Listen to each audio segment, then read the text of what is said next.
Kaixo, ni Agurtzane Intxaurraga naiz, IKA Teatroko zuzendaria eta kidea.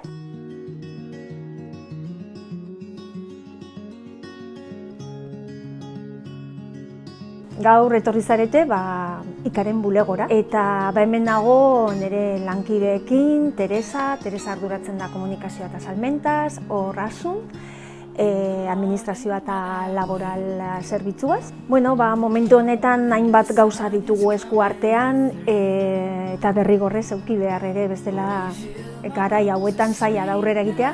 Tombola martxan jarriko dugu berriro udaran hainbat emanaldi ditugu kalea bultzatuz dela eta Europari buruzko satira basati bat da.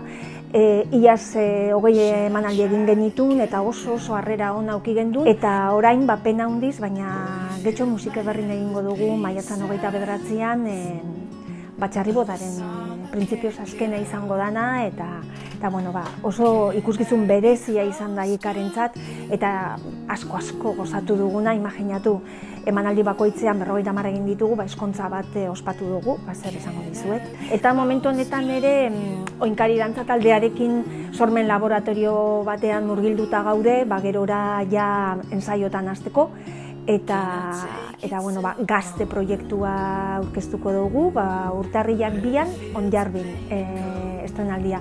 Gazteak protagonista, gazteekin egina, musika zuzenean, DJ-a, eta gero ja ekoizpen propioetan, Tarara, La Tarara, da 2022ko aurreikusita daukagune proiektua, eta ja horretan aurre ekoizpena egiten ari gara, ekipoa osatuta daukagu, eta hainbat emanaldi ere lotuta, eta Tarara thriller poetiko bata, egilea Alicantearra, Josi Alvarado, sari bat irabazi zuen testu honekin 2019an, Ana Diosdado lehen saria, lehenengoko saria ez gaekoa. Oso ondo uztartzen ditu hizkuntza kaletarra, barrio bajero bat, eta gero alderantziz oso narratiba, elegantea, sensiblea eta irudiz betea daukana. Tarara ez da izango bakarrik erronka artistiko bat.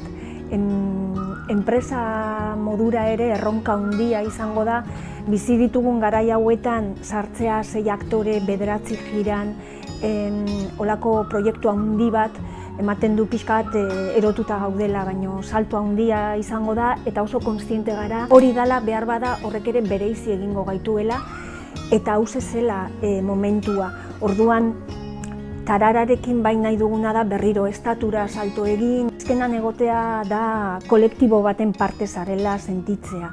Hor egoteak auzolan bat ekartzen dit gogora, ni baserrikoa naiz eta auzolana oso ondo ezagutzen dut, eta orduan hori da niretzako eskena, ez?